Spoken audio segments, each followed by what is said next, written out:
Hello everyone, Shadefyre here, and I am taking a look at the second part of the Resident Evil Seamless HD project. This is of course Resident Evil 3 Nemesis, also running on the modified version of Dolphin that I used for the previous one. However, I recorded that one in November, and this one is being recorded on the day of Resident Evil 3 Remake's release, right before I am going to play it.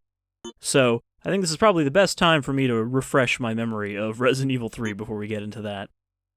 So let's get in here. Now, I should mention that Resident Evil 2 also had the FMV pack that, had the upscaled FMVs, but I put it in the wrong spot, so we didn't actually get that in that video.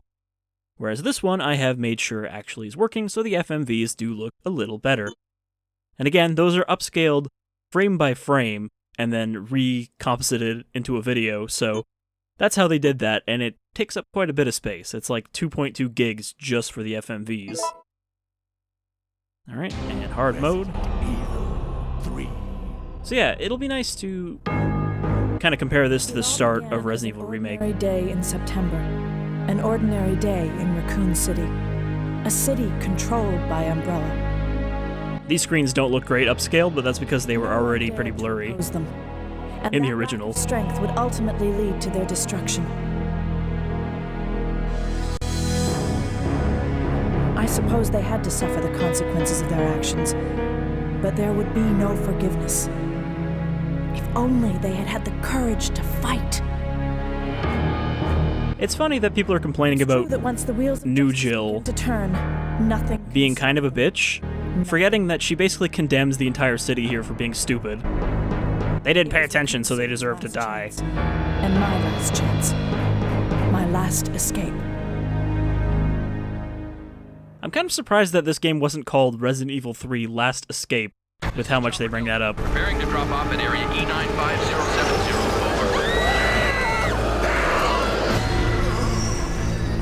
From what I'd seen of Resident Evil 3 Remake before it came out, it seems like the UBCS are a little more competent in that than they are, especially in this fucking cutscene. I actually thought that this scene worked better in the second live-action Resident Evil movie than it does here. They're a little less stupid in that. And I know it's blasphemy to enjoy any of the Resident Evil movies, but I kind of like the first two before it just gets real bad.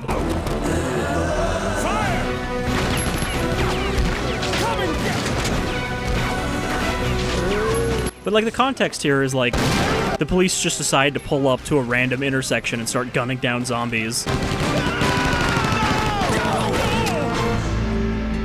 are they? And not a single headshot to be seen.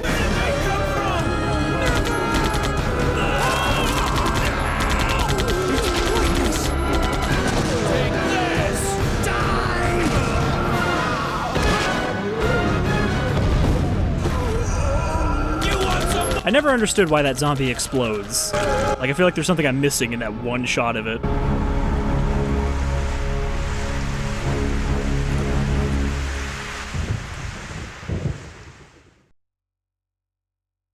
That's also just kind of a weird cutscene to have at the very start, because it's kind of unrelated to what's going on with Jill.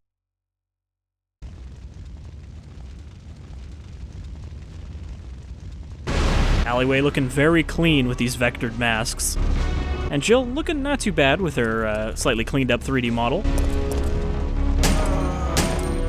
Another thing that's funny to look at the comparisons for Resident Evil 3 Remake is that people say, oh, it's just a dumb action game now, but the original Resident Evil 3 was kind of the dumb action game of the Resident Evil series before, they completely went in that direction. RE2 was already more of an action game than the first Resident Evil. I'd almost argue that the first Resident Evil is one of the few in the series that are actually a full-on survival horror game in terms of theme more than, gameplay. September 28th. But this one is maximum action you can do with this format. Somehow, I'm still alive. And then Code Veronica kind of pulled it back a bit. I wouldn't say Code Veronica is really that much of an action game. Okay, we've got to get out of here. What? What do you think you're talking about? I just lost my daughter out there! How dare you tell me to go back outside? It's nice to see those PS1 models without all the warping and texture clipping. We have to get out of here. No! I'm not going anywhere. I'd rather starve to death in here. Like, I honestly think Jill and Dario Monsters! both look pretty good here. Alone! And Resident Evil 3 was already pretty good in its 3D models for a PS1 game because it was pretty late in the cycle. So I think this one benefits a little bit more than RE2 did from these upgrades. Again, everything looks a little bit clean because of the vectorized masks that are making this a seamless texture pack and not just a upscaled texture pack. But, you know, some trade-offs. Also, the menu screens are still not upgraded because apparently the way these work, at least in the GameCube port, is that this is all just one texture that's this is all just one texture that's generated on the fly by the system. So this is, this is not a bunch of separate textures, it's all just one texture with this specific combination of items. So that's why they couldn't upscale those. But everything else is, and I think that's fine that those are just kind of blurry icons.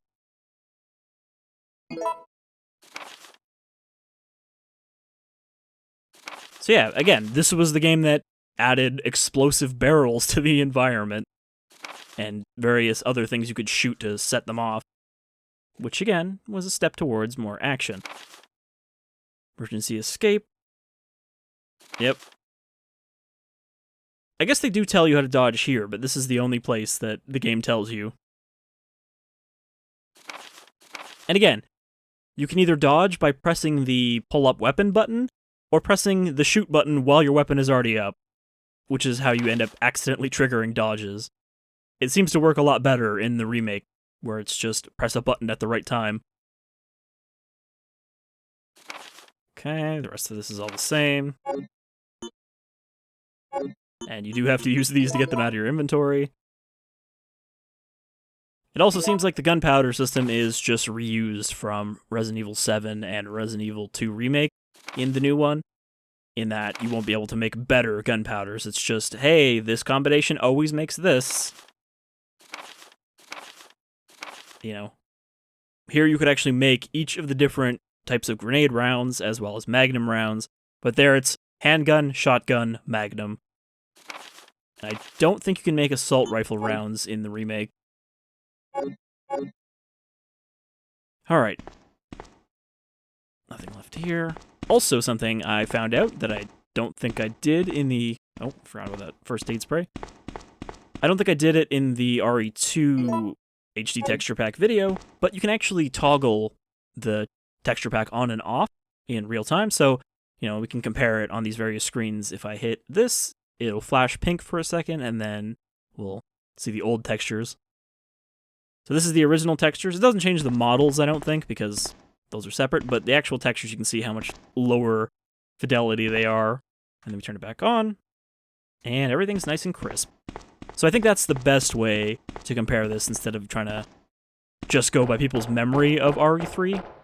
But again, it's not perfect, but you get some of this text you can actually read.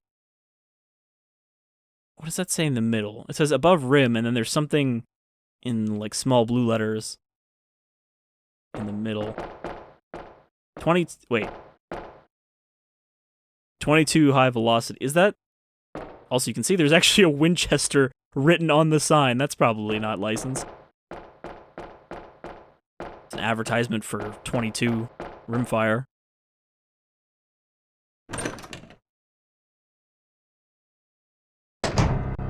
So yeah, I think that even with some of the downsides, this is probably the best way if you feel like, you play the Resident Evil 3 remake and you want to play the original, or you just want to replay it and have it look a little better. This is probably the best way to be playing Resident Evil 3 right now. And it's a shame that they can't do this in the same way for Resident Evil 1, because of course, Resident Evil 1 never got a GameCube port, unlike most of the other... I say most of the other. Resident Evil 2 and 3 got GameCube ports for some reason. Well, I mean, for some reason it's because Nintendo had the deal with Capcom. So they're like, hey, you're going to make exclusives for us, but also we're going to re-release some of these old Resident Evils.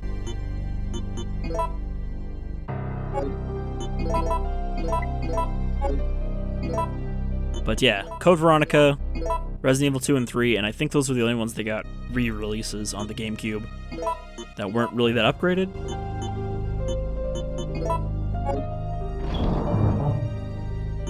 Also, no reloading tool in Resident Evil 3 Remake, but I think that's fine. I don't think the tool itself is really that important.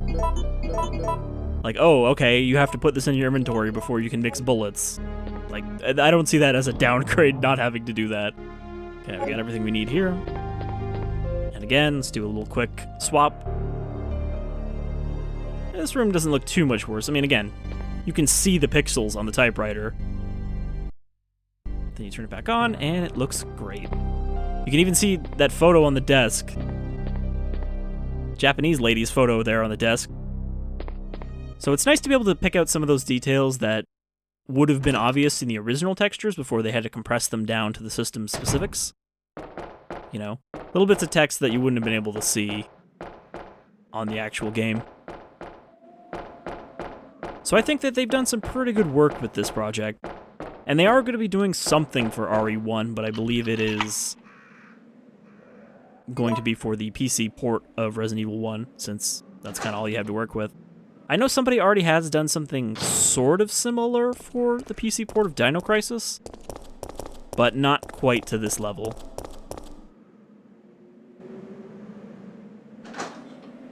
And you pretty much can't do this with the PS1 versions because of the way they store textures.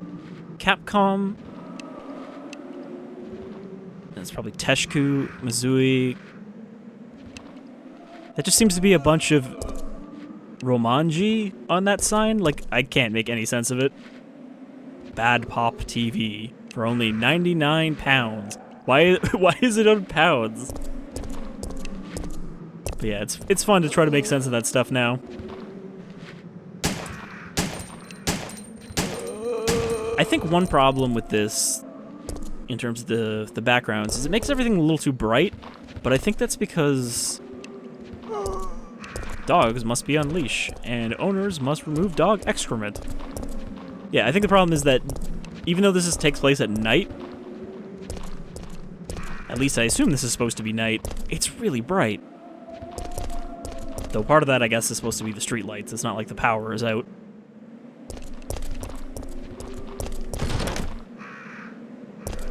Something I am going to miss in the Resident Evil 3 remake that's very much not in it is the decision points are completely gone. You know, where you get little time slow and it's like you have two options that will kind of change the progress of the game. They've cut that completely. Resident Evil 3 Remake is a very cut down game from an already fairly short game. You know, if you look on how long to beat, how long the completion time is for both of these games, this one is written as 6.5 hours average for a regular playthrough, and Resident Evil 3 Remake is written as 5 hours for a average playthrough. So they took what was already a lean game and leaned it down even more and cut out the stuff that kind of at least differentiated your playthroughs, like the randomized elements and the puzzles. That's also been cut. Not just, they didn't cut the puzzles and, you know, make new ones, they just basically cut all the puzzles from Resident Evil 3 Remake, so it's mostly just about shooting now. They cut the clock tower, they cut the park. It sounds like they made the hospital longer. You know, that little segment where you play as Carlos is now longer for some reason. Thanks, Brad. I really wanted all of your zombies. Jill, please. Oh no, it's not set to auto-lock. I always forget that that's not the default.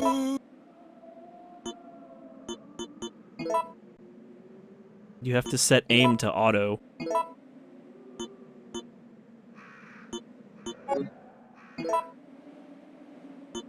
That gets me like every time I go to do one of these playthroughs. I'm pretty sure it happened in the RE2 video as well. You know, it's a minor detail, but I still find it one of those little impressive things about this game for the PS1 is the shell casings actually not just ejecting, but ejecting and bouncing off of the environment accurately. Even though the environment is not physically 3D modeled, it's just textures, basically. I think I'm out of ammo. Nope, I got plenty more. I don't know, she just stopped shooting for a second there. So yeah, I really like the way this looks. It's not perfect.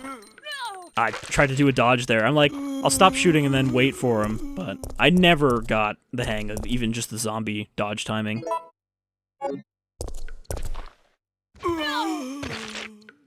Wow, he really did a quick spin there.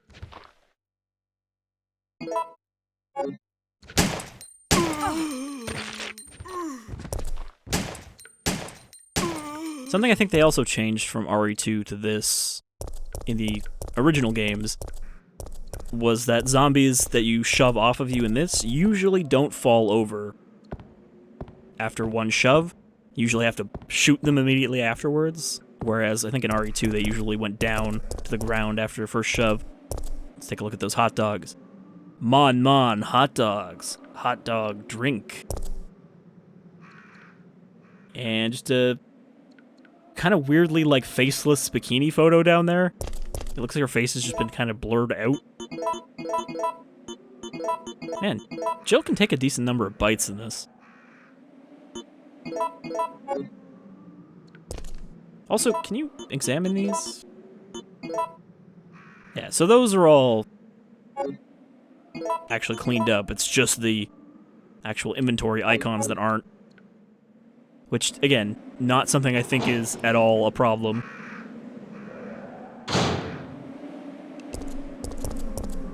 And I'm sure if they could have just done custom icons for each of them, they would have. I like how I'm just kind of wandering around here, not really remembering where to go. Hey, it's Dario's daughter. Forgot about her.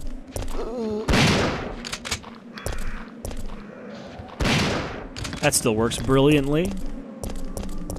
The old point the shotgun up right in their face. Oh, what was that? I saw another sign. 19th century garden.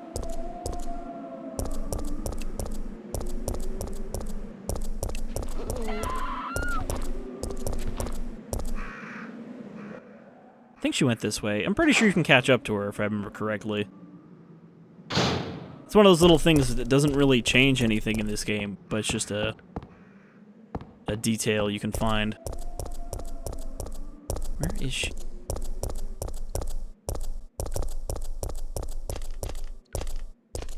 You were never able to save her or anything, though.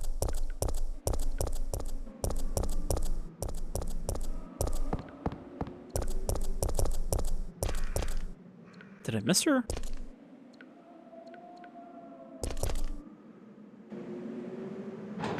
I can't remember where she went. But, if I remember correctly, you can find her being eaten by zombies.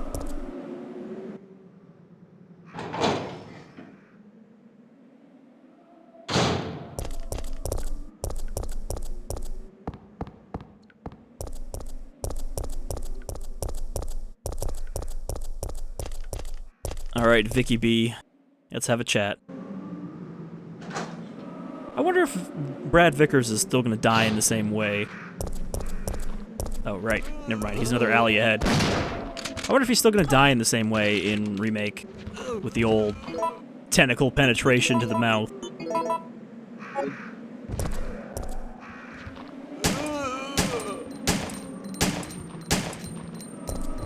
Well, maybe she's in the street.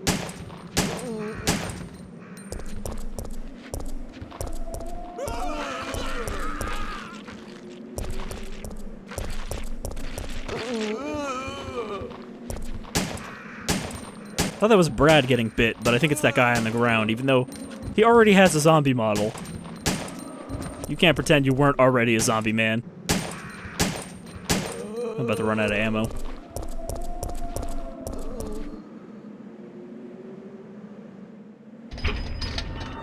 I want to at least get to the RPD before we finish this. Any bike locked to fence will be removed. That's not even a fence, that's just a pole. Oh, there he is. So yeah, this is that room from Daymare that I was like, hey, isn't this from RE3? From one of the back alleyways? I mean, it's not like it's the only reference in Daymare.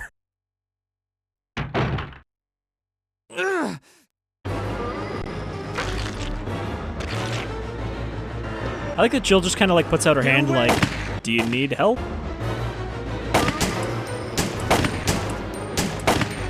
Also, this zombie is so resilient.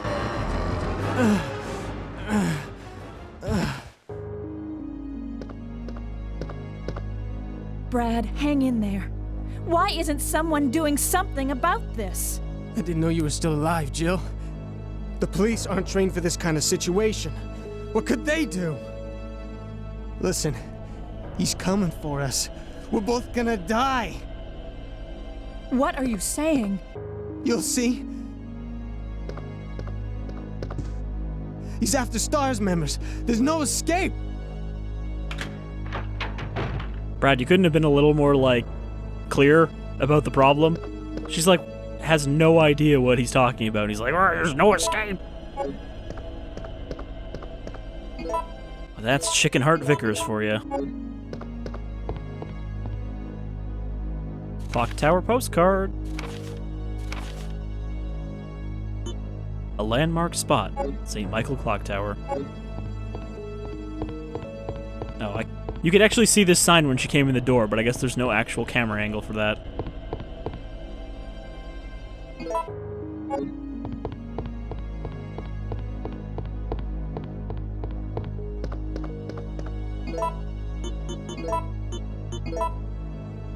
Tony's arms. I wonder if that's Tony Redgrave. I mean, this is kind of before that, but the name might have still been around back then.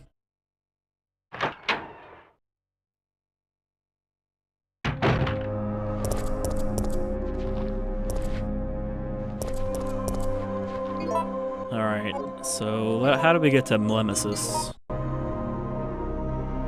RPD is that way. And I think it would be better to loop around again. Yep, ran right into his arms.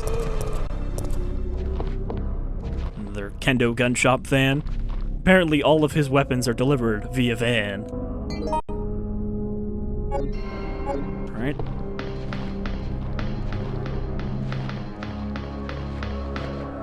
Even those green herb models look pretty good, cleaned up like that.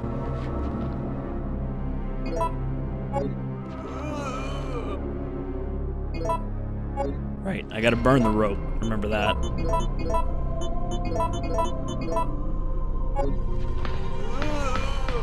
So yeah, I'm excited to be playing Resident Evil 3 Remake today, but also a little,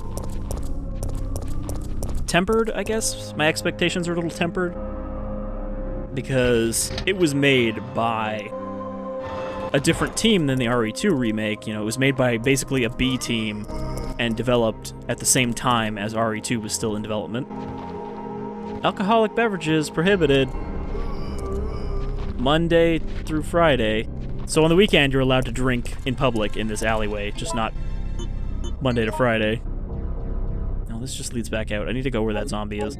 I didn't want to use my ammo, even though, like, I'm not gonna keep this save, so I'm not sure why I'm worrying about it. It's just, like, ingrained.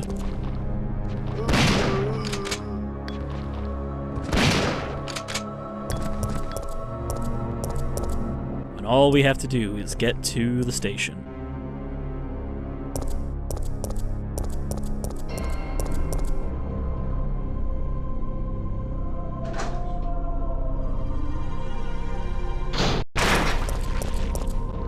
Alright, yeah, this is the burn the rope alley, where they're like, hey, maybe you should use this explosive barrel?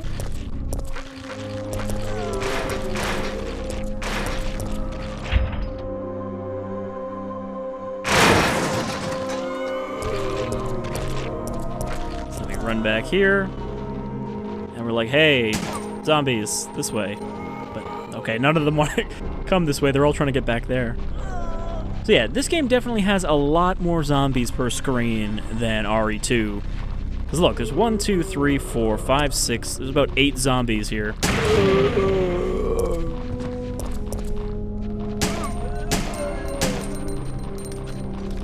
That was kind of not a sufficient explosion for my survival. Oh, I was hoping to stagger that zombie before the other two got up. And again, like, look at those lady zombie models. That's a lot of detail for a PS1 model, even with the slight mesh improvements and texture improvements.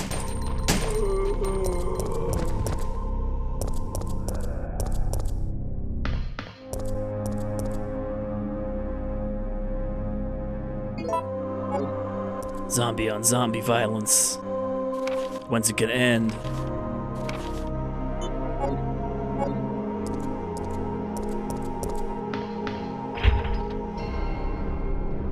I think I actually, if I hadn't examined this first, I could have just burned it, and then they would have come out as I run away.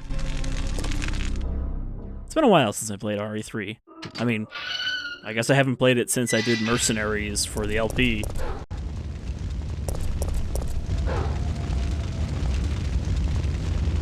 Look how pixely that fire is. Oh wow, you can actually see the dog just standing in the middle of the inferno. I don't remember that. They also did upgrade the effects like that in this pack. This is a safe room. Get in the safe room, Jill.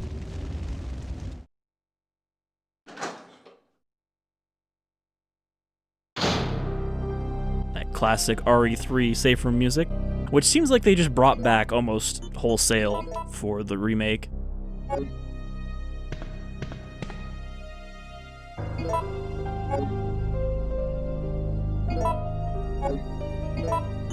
Alright, well, we're almost at the station.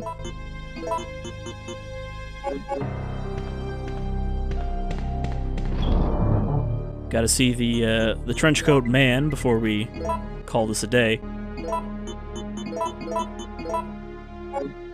I forgot how to make shotgun ammo. Forgot that it's just B and not C. So now I have these useless grenade rounds.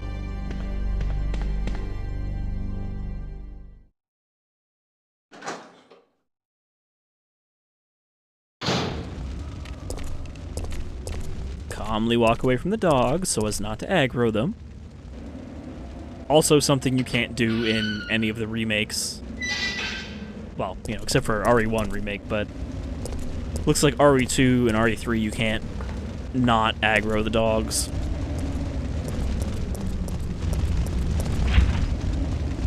Locked with a simple lock. Only I had a lockpick.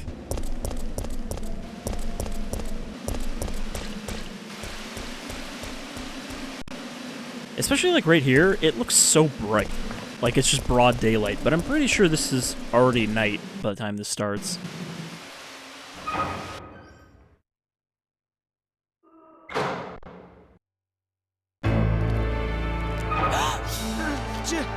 Jill! Brad! We've gotta...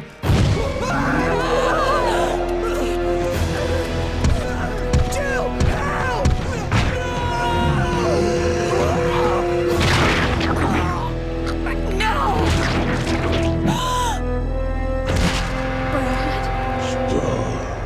K.O.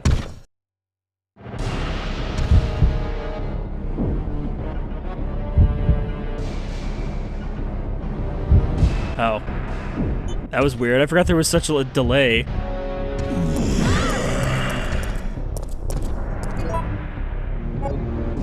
that was a little bit odd, but that's fine. Oop. I don't know why it froze up there either. You see that fake out Nemesis just did? I'm trying to switch my shotgun. Come on. There we go. Got my 2 shots. Again, very dangerous, very deadly monster. Actually, I'm surprised how much trouble he's having here.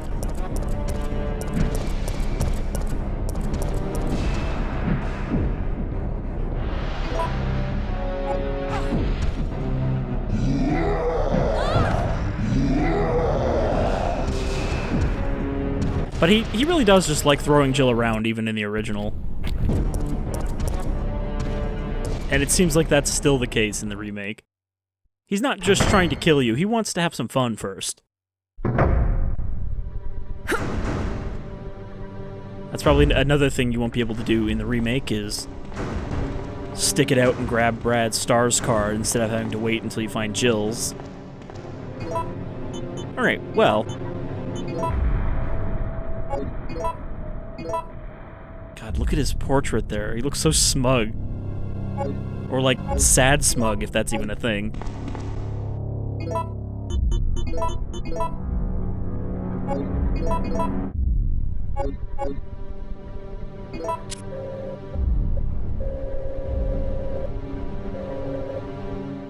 Also, apparently, for this texture pack, they manually redid screens like this to get the text looking nice and crisp. Is that a note? No, it's a map.